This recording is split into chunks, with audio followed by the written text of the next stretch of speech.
commercialized by a man of the name of Absalom Lehman back in 1885.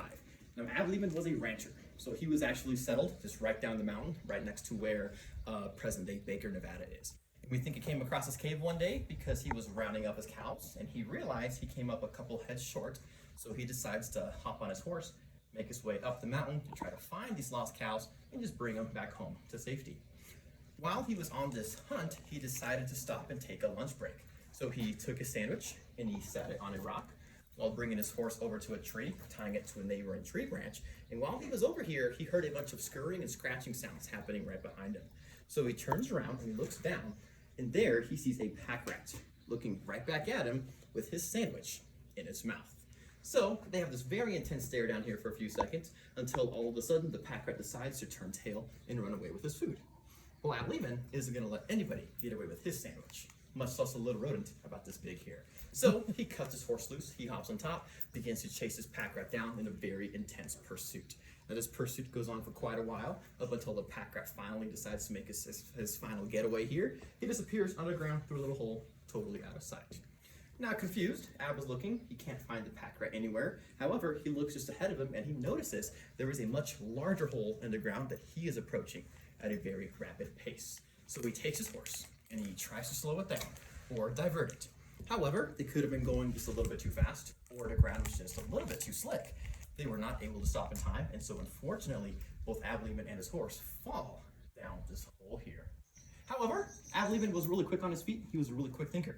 He was able to take his lariat and swing it over to a neighboring tree branch where he was able to hang there, suspended, with his hands over his head, right throughout this hole here, with his horse right between his legs still. And they hung there for a total of 4 whole days before anybody was able to find him and pull him back up to safety and bring him back up to the surface here. They say that because of this experience, that Ab Lehman walked bow-legged for the rest of his life. And that's how we came across Lehman Caves.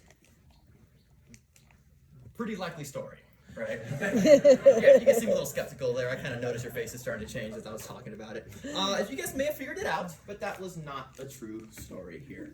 When it comes to learning as to the kind of person that Ab Lehman was, we've come to realize that this guy, he was kind of a showman, which meant that he would take these stories and experiences and he would enhance them a little bit.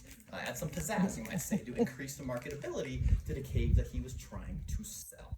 And it worked, because when he first started to sell tours down here back in 1885, it is said that he told over 40 different stories and how he came across this place.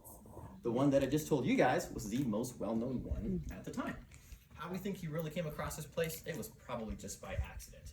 The natural entrance, which you guys can still go see to this day, is located just right over the hill over there. You'll actually see it if you walk our little nature trail we have just right behind the visitor center here. It's pretty plugged up now so that people can't fall or sneak in anymore, but you'll notice it's a pretty large hole with about a 40-foot drop just beyond it. This natural entrance sort of acts like a starlight pit if you've ever watched Star Wars before.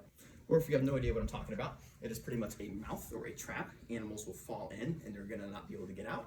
They'll end up dying down there. In the past, we actually have come across some cattle bones that have been found down there, which would indicate a poor cow may have met its fate by finding its way into the natural entrance. But for us here today, I do have a much more convenient way for us to enter the cave right through these doors right behind me. But just before we do that, I do have to go over some really quick safety tips, and they all pretty much revolve around your heads, your hands, and your feet. So what's something with your head you might want to watch out for today while we're underground? You want to duck, right? We have lots of low ceilings and lots of low formations. You want to watch your head as you're admiring the cave here so that we can make sure we all make it through the cave fully unconcussed this afternoon here. What about your hands? No touchy. Don't touch the cave. That's right. Your hands and your fingers, they give off oils and greases and stuff that over time of constant touching of the cave and the cave formations itself will actually scar, damage, and ruin it. So we just don't want that. Keep that in mind. Just keep your hands to yourselves. Try not to touch the cave as much as possible here.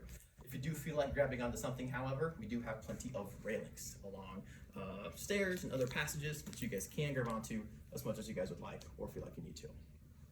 And lastly, what about your feet? Stay on the trail, that's right. We are going to be walking on a concrete path today, guys. Make sure that we stay on that path as well. Along with that, I do want to make sure that we are all sort of sticking together as we're walking through the cave today. We do have a lot of cave I want to show you guys, and want to make sure we have enough time to do that here today. So with that being said, photography is totally fine down here, so is flash. We just ask you guys to please be mindful with that flash, as in don't be flashing other people with those pictures. Make sure you're just flashing the cave, as you're taking those photos down here. Pictures are pretty much going to be at your own discretion. There's not really any moments that I say, hey, take a picture of that. That's going to be totally up to you guys. So maybe snapping a photo or two as we're walking is fine, or as we're entering or exiting a room is fine too. You just want to kind of keep your own discretion to it to make sure we're not really spreading ourselves out too thin. We still kind of want to be a group as we're walking through the cave here today. All right? Awesome. Any final questions before we get you guys moving here today? All right. If not, the very last thing that I have to do is I need a little help from you guys. I need one adult volunteer to be my tail light here today. Somebody who's gonna bring up the rear and hang out towards the back over there. I can. Well, do you guys want to do it back there? Sure. Is that gonna be you? Awesome, awesome. What's your name back there? Molly. That is Molly. Everybody, take a look at Molly over there. Say hi to her. Hi, Molly. Molly, you're gonna be a tail light today, okay? That means you're hanging out towards the back. You're gonna be bringing up the rear as you're walking. That way, when we all get to our stops and we see Molly, she is the last person everybody's accounted for. All right. When you guys checked in today, did they give you guys tickets or did they give you guys receipts? Receipts. They give you guys receipts. Awesome. I want you guys to pull those receipts out for me. I don't need to take them. I just want to see them. All right. Awesome. Awesome.